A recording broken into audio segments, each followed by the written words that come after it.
He was the big man with the big smile, the one America trusted, the one who could walk into a scene and instantly make the whole room feel warmer. But behind the good-natured giant millions adored every week on Bonanza, Dan Blocker carried something heavier than any prop rifle or saddle. He carried a quiet, simmering dislike toward one man, and that man was Pernell Roberts. To understand why, you have to go back long before Hollywood, long before the Ponderosa Ranch, back to a tiny Texas town where a boy named Bobby Dan Davis Blocker grew up surrounded by dust, hard work, and the kind of humility you can't teach. Dan Blocker was born December 10th, 1928, in DeKalb, Texas. He wasn't just big, he was Texas big, 6'4", 300 pounds, a mountain with a gentle voice and the politeness of someone raised right. While other kids ran wild, Dan worked. His parents owned a little store in O'Donnell. Every morning, before school, he swept the floors. After school, he lifted crates, stacked shelves, and learned the one lesson he would never forget. People matter more than anything else. His size could have made him a bully. Instead, it made him everyone's protector. He went to Texas Military Institute, played football, studied English, earned a master's degree in drama, then served as an infantry sergeant in the Korean War. And it was there, on cold, unforgiving hills, that he learned what leadership really meant. Not shouting, not ego, responsibility. By the time he came home, Dan Blocker had seen enough pain to last a lifetime, but he never lost the warmth that defined him. He taught school. He married the love of his life, Dolphia, years before anyone knew his name. And then, slowly, acting found him. In the late 1950s, Blocker drifted into Hollywood the way a cowboy rides into a new town. Quietly, humbly, without expecting much. Bit roles, guest appearances, tough guy number 3, big man number 2. But every director who met him remembered one thing. Behind the massive frame was a heart 10 times larger. Then 1959 came, and Bonanza changed everything. As Eric Haas Cartwright, Blocker wasn't the fastest gun, the smartest brother, or the loudest personality, but he was the soul of the show, the moral compass, the gentle giant who could make you laugh with a single line and break your heart with a single look. For 14 seasons, America loved Haas, and they loved the man who played him even more. Behind the scenes, cast and crew adored Dan Blocker. Lauren Green called him the anchor. Michael Landon said he was the heart of our family.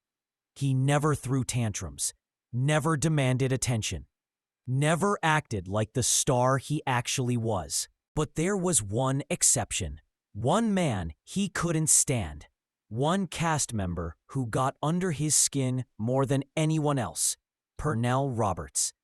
Roberts was brilliant. Nobody denied that. A classically trained actor with a razor-sharp mind and a tongue just as sharp. But brilliance has a way of hardening into arrogance, and on the set of Bonanza, that arrogance met its immovable object, Dan Blocker's sense of respect. Roberts hated the scripts. He hated the moral lessons. He hated the wholesome tone of the show. He even called Bonanza junk in an interview once. Blocker saw that interview. He never forgot it. To Dan, Roberts wasn't criticizing a TV show. He was insulting the cast, the crew, and the millions of families who loved the Cartwrights every Sunday night. Dan believed work deserved gratitude. Roberts believed work deserved critique. Period. Those two philosophies collided every season. Roberts refused to rehearse scenes he thought were beneath him. Blocker found that disrespectful. Roberts pushed for darker storylines. Blocker fought to keep the heart and humor alive. Roberts saw Bonanza as too moral, too simple, too clean. Blocker believed America needed that goodness. At one point, Blocker told a reporter, "Pernell thought he was smarter than the rest of us." Maybe he was. But that doesn't give a man the right to look down on people. The tension never boiled into violence. It was quieter than that. Colder. More personal. Blocker made everyone feel welcome. Roberts made everyone feel judged. Even Michael Landon once said, "Dan tried to stay patient, but Pernell had a way of pushing people past their limits." When Roberts finally left the show in 1965, Dan felt two emotions: relief and disappointment. "I never wished him ill," Blocker said years later. "But some men don't know how to be part of a family." Most fans never knew this feud existed. On screen, the Cartwright brothers hugged. Off screen, two of them barely spoke. But the one place Dan Blocker never carried resentment was home. His love story with Dulphia was one of the greatest Hollywood never noticed. They met as students, they married long before fame, and they stayed loyal through everything. While other actors chased Hollywood parties, Dan hurried home after filming. He'd rather sit quietly with his wife and kids than attend any red carpet event. He said once, "Fame is loud, family is peace." Their 4 children grew up in a home filled with warmth and laughter. Dan refused to let stardom touch them. He kept life normal, steady, safe. Dulphia never wanted the spotlight. She wanted her husband home, happy, grounded. And that's exactly who he was, because of her. On May 13th, 1972, the world learned news it simply couldn't process. Dan Blocker was dead. 43 years old, strong as an ox, taken by a blood clot after what should have been a routine gallbladder surgery. One day he walked into the hospital. The next day, he never came out. Lauren Green broke down when he heard. Michael Landon cried uncontrollably. Hollywood lost a good man. America lost someone who felt like family. The studio didn't even try to recast Haas. You can replace a role, but you can't replace a heart. Years after Blocker's death, reporters asked him in old interviews about Pernell Roberts, about that tension, about those early years. His answer was simple, honest, human. "You don't have to like everyone you work with, but you should at least respect them." Pernell never gave us that chance. And yet, even with all the frustration, all the disagreements, all the resentment, Blocker softened over time.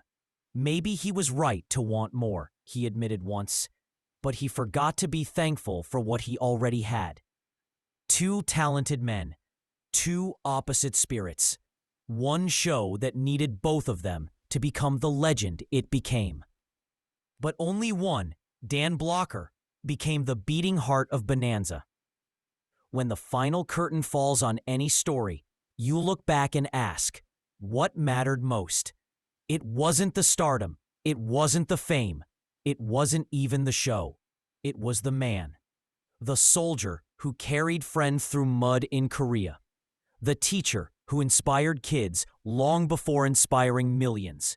The husband who rushed home every night just to sit beside the woman he loved. The father who turned a Hollywood house into a home. And the giant whose kindness was bigger than. Dan Blocker didn't hate easily, but he knew disappointment. And he knew what it felt like when someone as talented as Pernell Roberts chose bitterness over gratitude. Yet when all was said and done, Dan didn't leave behind resentment. He left behind warmth, laughter, a legacy built on goodness. And that's why, even 50 years later, fans still say the same thing. There was never another like him, and there never will be.